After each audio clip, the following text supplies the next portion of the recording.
কাকে কোলে তুলতে গিয়ে তোমার একটু দুটো তিনটে হাড্ডি ভেঙে গেছে? গেছে বলবো?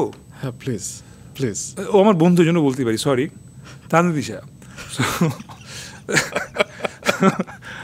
এই তো স্পাইস পাওয়া গেল। ও আচ্ছা, স্পাইস।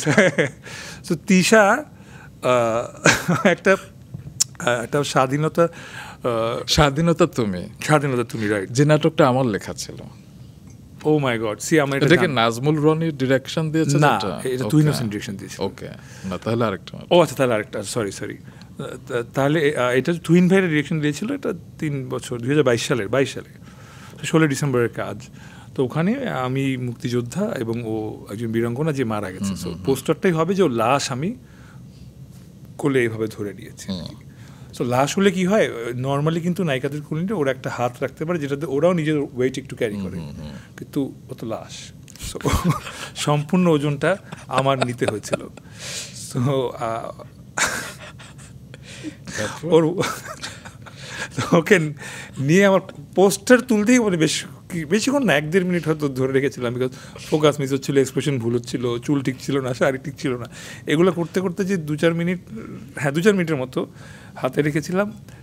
এরপরে 1 মাস আমার বাম হাত আমি ঠিকঠাক মতো ওখানে ওয়েট নিতে পারতাম না, কাজ করতে পারতাম না, রাতেবেলা ঘুমাইতে গেলে ব্যথা করতে এখানে।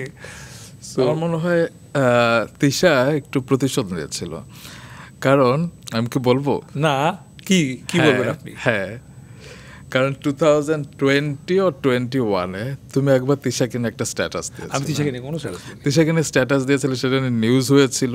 তুমি স্ট্যাটাসটা মুছেও ফেলেছিলে। যেটা মুছে ফেলেছি সেটা আমি ভুলে গেছি। আচ্ছা, আমরা ভুলে গেলাম। আপনি বলতে পারেন, সমস্যা নেই, আমি ভুলে গেছি। তাই যাই হোক, তোমার ডেডিকেশন নিয়ে একটু শুনি। ডেডিকেশন, বাট এটা বলি, তিশা অ্যাকচুয়ালি আমার খুব close friend. Of course we know, and I hate her. যে ক্লোজ তাকে আমরা, স্টিল আই লাভ হার। যে আমরা ক্লোজ তাকে আমরা হেট করি, লাভ করি, এবং কারণ তারা আমাদের আপনজন, তাদের সাথে অভিমানের অধিকার থাকে। এক্স্যাক্টলি।